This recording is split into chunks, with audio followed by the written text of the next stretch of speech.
You have killed a border guard official, isn't that? That is wrong. You want to tell this commission you have never killed. It was sanctioned by your boss, Flight Lieutenant Rawlings. It was what? It was sanctioned by him. Sanctioned by Rawlings, Flight Lieutenant Rawlings. Let him come here and answer that. Are you Christian? I saw you swearing with the cross. Are you Christian? Yes, what about you? Are you a Muslim? I'm a Muslim. Do you fear God? Yes, what about you? Do you fear Allah? Inshallah, I do fear Allah. Okay, I also fear God. You fear God? Yes. Then one day, you and I, we shall meet before God. Yeah. Adabuga, the other day a lady came here, which you yourself, you were driving a Mawak. You killed her children at Labadi. And I heard her story. Have you said to question yourself, to have mercy, to stand and look for those people and say, I am sorry? I am saying that if I haven't done that, then, Mr. Chairman, you can correct me. I stand for correction. Whatever I did, I came before the commission and I told them, this is what happened. It was an accident. I didn't just drive on them. And I'm telling you, it wasn't a Muwak. It was a Pinsgua. So you see that you are a liar. You will rot in hell, I'm telling you. And you will rot in Guyana. No problem, man. We shall see. Right on, brother. Inshallah. Inshallah. You can do nothing. So no further question, please. Okay, we'll meet outside. Right. Thank you very much. It was June 4th, 1979. A young flight lieutenant named JJ RAWLINGS led a group of junior officers to overthrow Ghana's military leadership. Beside him stood men like Daniel Adabuga, a fierce, loyal soldier who believed in Rawlings' dream of cleansing Ghana's political rot. The coup was bloody. Senior officers were arrested and some were executed, acts that sent shockwaves through Africa. To some, it was justice. To others, it was vengeance. But for Rawlings and Adabuga, it was the birth of something bigger, the AFRC, the Armed Forces Revolutionary Council. During those brief months in power, Rawlings and his men became heroes to the people. They promised to restore discipline, punish corruption, and rebuild the nation's pride. Adabuga, though less known, was one of the boots on the ground, the enforcer of Rawlings' revolutionary will. They shared danger, dreams, and loyalty, soldiers bound by fire. But as power settled into Rawlings' hands, something began to change. The revolution that had united them slowly gave way to one man's rule. After Rawlings handed over power to a civilian government, he later returned, stronger and more determined, in 1981, launching another coup that marked the beginning of the PNDC regime. But by then, men like Adabuga were no longer by his side. Many of those who had fought for the revolution were sidelined, imprisoned, or silenced. Adabuga felt betrayed, abandoned by the very leader he helped bring to power. In later years, he would accuse Rawlings of turning his back on the ideals they once shared, accusing him of consolidating power and forgetting the comrades who risked their lives for him. To Rawlings, men like Adabuga had become threats, voices of the past that could question his authority. Decades later, in the early 2000s, Ghana launched the National Reconciliation Commission, a platform for victims and former fighters to tell their stories. It was there that Daniel Adabuga reappeared. Before the nation's eyes, he spoke of the blood, the fear, and the betrayal that followed the June 4th revolution. He described torture, imprisonment, and broken promises, accusing Rawlings of using people, then discarding them once power was secure. When Rawlings appeared before the same commission, his tone was different, calm, commanding, and unapologetic. He denied personal responsibility for abuses, saying he acted for the people and for justice. To him, it was Adabuga and others who had lost sight of the revolution's purpose. The two men, once brothers, now stood on opposite sides of history, one defending a legacy, the other exposing its scars. Rawlings went on to rule Ghana for nearly 2 decades, shaping the nation's democracy and remaining one of Africa's most controversial figures. Adabuga, meanwhile, lived as a symbol of the forgotten soldier, a man whose courage was swallowed by politics and power. Their story is not just about Ghana. It is about the cost of revolution itself by power, and how brothers in arms can become strangers in truth. In the end, both men carried their own truth. One died as a statesman, the other as a witness. And history, as always, sits quietly between them.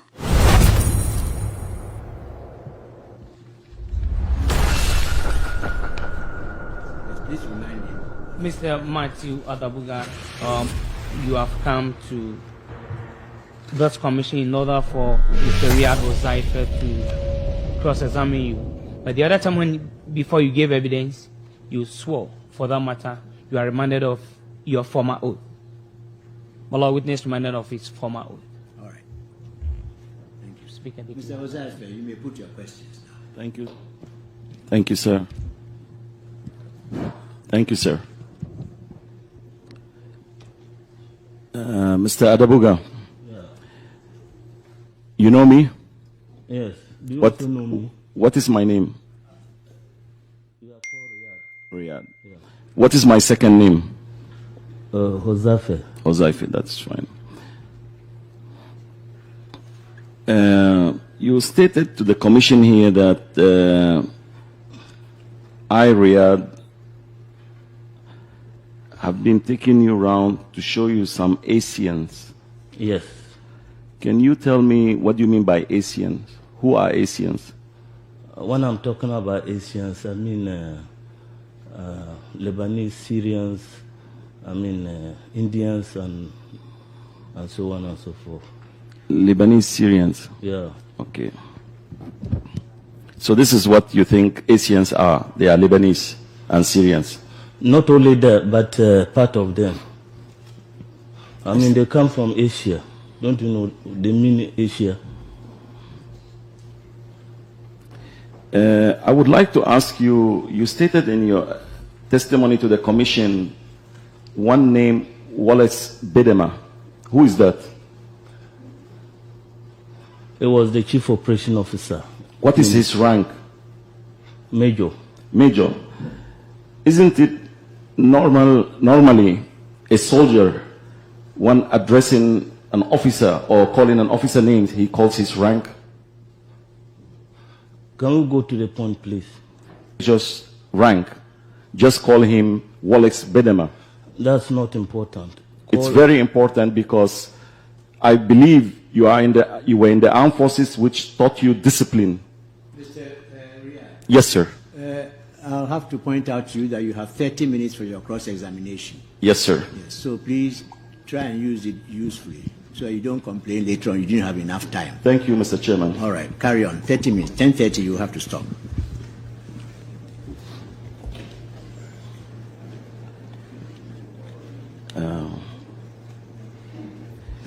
You told the commission that I have been taking you around to show you Asians together with Wallace Bedema. Is that true? That is not true. I'm saying that Wallace Bedema, being the chief operation officer, he was directing the operations, and you were the one giving us the tips as to where to locate these people. All right. I would like to come to my point. You stated too in your testimony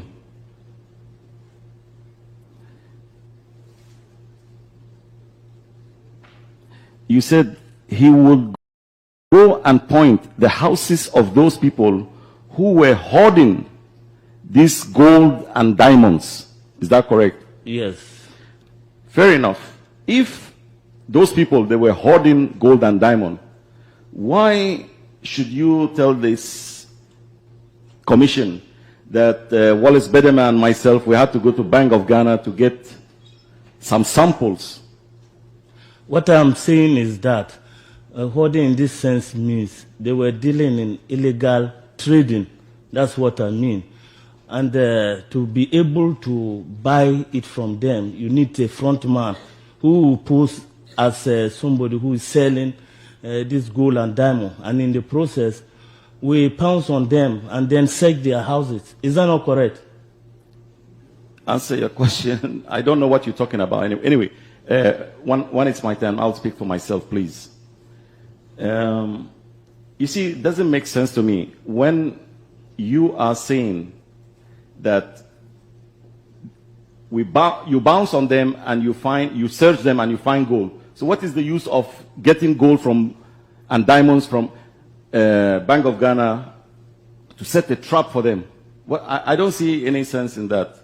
We need an exhibit because some of the people you told us to go and search their houses, we found out that you had a bone to pick with them and that they were not having anything like gold or diamond. So in order to be able to ascertain the fact, we have to post a front man, and in the process, we know that this is exactly the trade they are dealing in. Have I answered you? Adabuga, how many people would you allege or claim that I took you to? How many? Well, they are numerous because... Give me a number, minus, plus, any figure. Can you give me? Maybe 10 or more. But, 10 or more? Yes. Please, could you name me 2? The first one was the Iranian brothers. Who? Iranian brothers. Do you Iranian remember? brothers? Yes. Who sent us there? Do you remember? Even we seized the Nizam patrol. Do you remember we seized the Nizam patrol? Am I right? Do you know John Assi? Do you know Askar Jamel? I'm asking you a question. Do you know Farah? You say I should name some. I'm naming more than 2. John Assi? Yeah. And Irani brothers? Farah. You know one man called Farah? No. Do you know one man called Askar Jamel? No. You don't know? No. Okay. You could furnish those names to the commission for the commission to verify with those people what you are saying, or for them to come and testify before this commission if I ever went with you or took a penny from them to have them released or anything. What I'm saying is that after showing us those houses, you don't appear there. So they will not know that you are the one who was ditching them.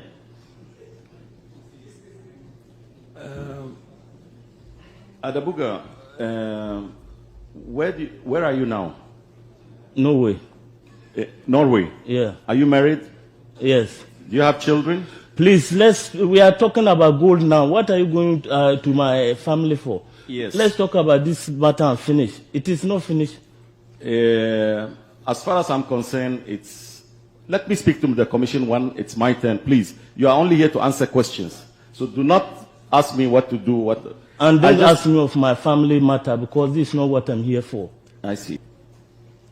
You have killed some civilians, children, with your mawak. Is that true? That is wrong. You have killed a border guard official, isn't that? That is wrong. You want to tell this commission you have never killed anybody? If I've ever killed, then it was sanctioned by your boss, Flight Lieutenant Rawlings. It was what? It was sanctioned by him. Sanctioned by? Rawlings, Flight Lieutenant Rawlings. Let him come here and answer that. Adabuga, I'm sorry. I hope the chairman will not be upset with what I'm about to tell you. Are you Christian? I saw you swearing with the cross. Are you Christian? Yes, what about you? Are you a Muslim? I'm a Muslim. Do you fear God? Yes, what about you? Do you fear Allah? Inshallah, I do fear Allah. Okay, I also fear God. You fear God? Yes. Then one day, you and I, we shall meet before God. Yeah. And you will have your day. I haven't finished with you. Do you remember sending us to Tesano Club? Every evening we meet there, and then you will pick the trail from there and go to these people's houses. Is it right or wrong? Adabuga, you are not here to ask me questions. I'm the one to ask you questions. But I'm helping you. I'm helping you to get to the point. Adabuga, you just came to this commission just to lie. Sir, I'm very sorry, but I have to say this. You have been sentenced in absentia by death or firing squad because you were a criminal. what criminal? You were photographing people and videoing people for them to be executed. Is it more criminal than that? You think so? You stand there and video people, what crime and then they torture them and kill them, and then you go and sleep. Sir, is it normal? Is this fair? We can go on with this exchange, sir. You are bringing the matter, so let's talk. I'm just asking the chairman. Can we continue, sir? When I interrupt you, you always complain. So I'm giving you free range to do what you like. Go ahead. Thank you, sir. The National Reconciliation Commission, NRC, was formed, a stage for victims, soldiers, and citizens to finally speak their truth. When Daniel Adabuga took the stand, his voice carried years of pain. He spoke of the early days of the revolution, the arrests, the fear, and the betrayal that came afterward. He accused Rawlings of abandoning those who helped him rise, of using people and then discarding them once power was secured. But sitting across from him was a calm, sharp-spoken man, Riyad Huzaifa, a Lebanese Ghanaian businessman and trusted ally of Rawlings. Huzaifa was no soldier, yet his presence was powerful. He represented Rawlings, cross-examining Adabuga on live television with precision and poise. Their exchange was tense. Huzaifa defended Rawlings as a patriot who saved Ghana, while Adabuga insisted the revolution was betrayed from within. For the public watching, it was more than a hearing. It was history, raw, personal, and unfiltered. The brotherhood that once united Ghana's revolution had returned, now divided by truth. Adabuga, the other day a lady came here, which you yourself, you were driving a Mawak. You killed her children at Labadi. And I heard her story. Have you sat to question yourself, to have mercy, to stand and look for those people and say, I am sorry? I am saying that if I haven't done that, then, Mr. Chairman, you can correct me. I stand for correction. Whatever I did, I came before the commission and I told them, this is what happened. It was an accident. I didn't just drive on them. And I'm telling you, it wasn't a Muwak. It was a Pinsgua. So you see that you are a liar? Adabuga, you are a criminal and a petty liar. And as I said, a day will come, you will have your punishment. Even by me discussing with you, you're too low for me. I ride high. I could not be taken anywhere. You will give your evidence. Yes, sir. I am not low. Adabuga. I've been to your country for Middle East operations. Do you think anybody can go to Lebanon and do what you did here? You were not having any official position with the PNDC. You were not a soldier. I'm not asking you. You were not a lawyer. You were not a politician. You just came in. You had a stanza by yourself, a bodyguard and a pistol. You remember your Yamposa, and your job was to inform on your fellow Lebanese. If you were in Lebanon, you would have been a dead man by now. You are lucky to be alive. And I hope they are listening. The Asians, you are a traitor to them, Adabuga, and you are a traitor to the Ghanaian people. You are a liar.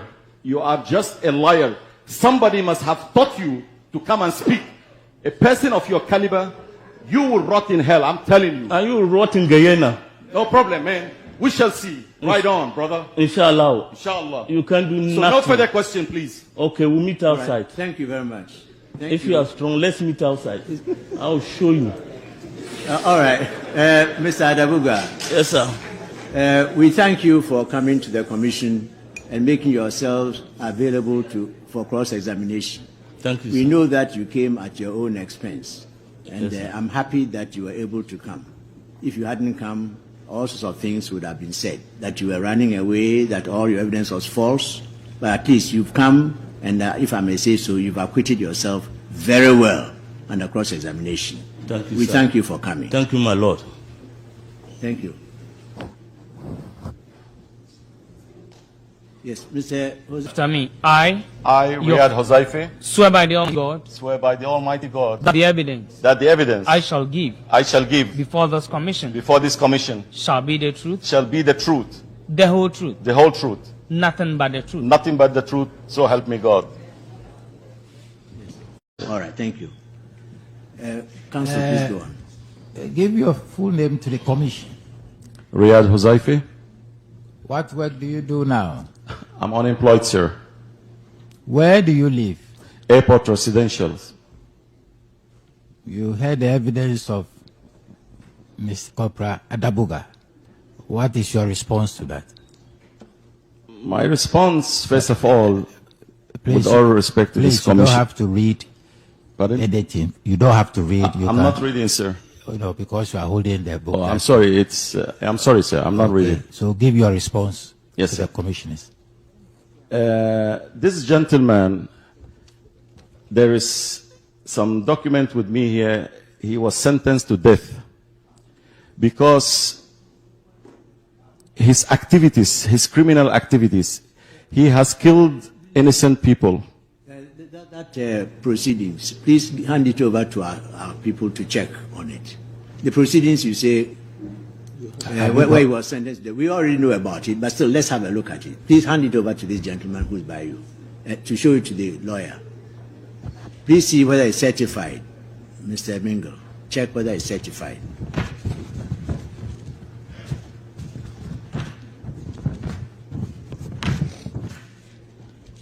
Mr. Chairman, it's not certified. Well, you can't refer to it. Go on with your evidence, please.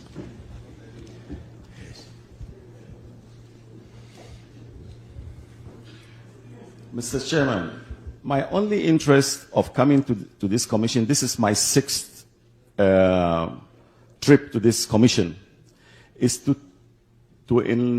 enlighten or to tell the truth to this commission for the people of Ghana to hear the truth. This is why I always plead for ample of time or for a chance for me to explain what took place. A person like this character, sir, as you can see, his action tells for itself. He's out of the country, he has run away. And the commission knows about his sentence, sir. He was given amnesty. It breaks my heart to know such a character to be given amnesty for his victims to have seen him in town here. It breaks my heart for them. I've been always in Ghana. I haven't left Ghana. I have nothing to be ashamed of. Mr. Riyad, I thought you were going to respond to the specific allegation made against you about the Lebanese. Yes, sir. First of all, okay, sir. You can see from his evidence, he doesn't know Asians from Lebanese. And I would like this commission to contact those names he mentioned, and I dare him, and I stand by if one would come forward and testify to this person, you know, my Lord. I have not, all what he said, it's a lie, it's false. I have not done so. I would not have done so.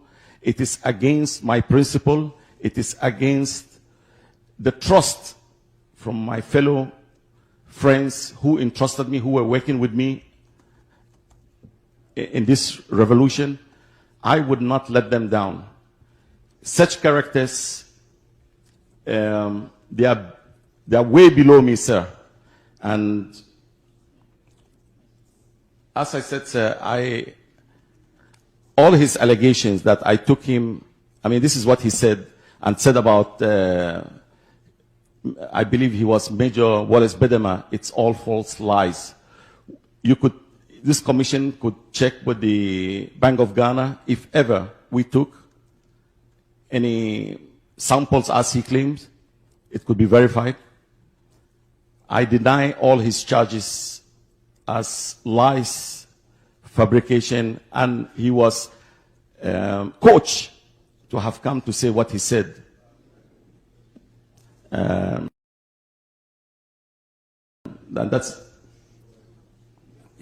all. Is it? That's all. Thank you. You have questions? I suggest you don't bother to ask. I suggest you don't bother to ask.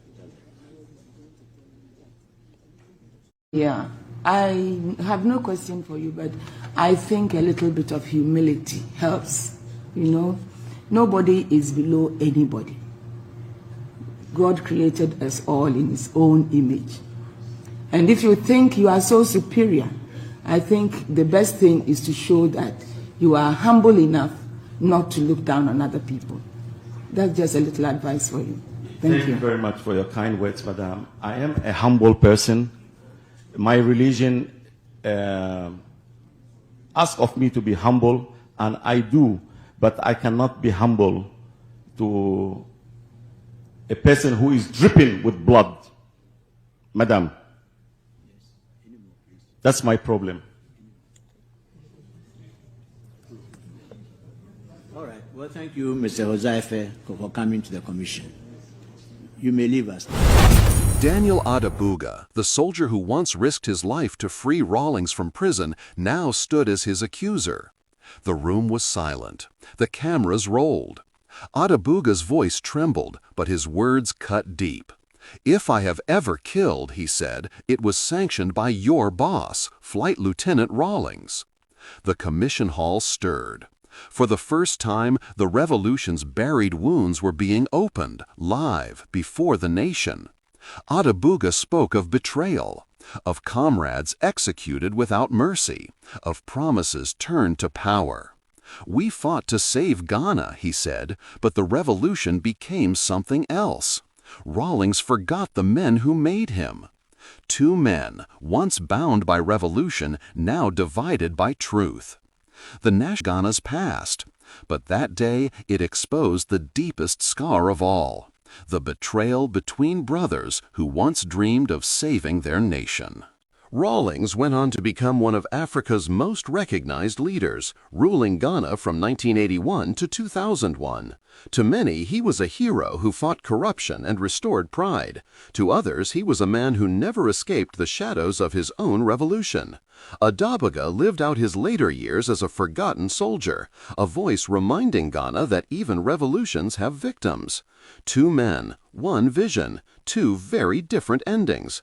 Their story is not just about Ghana. It is about loyalty, power, and the cost of truth. One died as a statesman, the other as a witness. And history, as always, sits quietly between them. This has been Rawlings and Adabuga, brothers of the revolution. If you believe in telling Africa's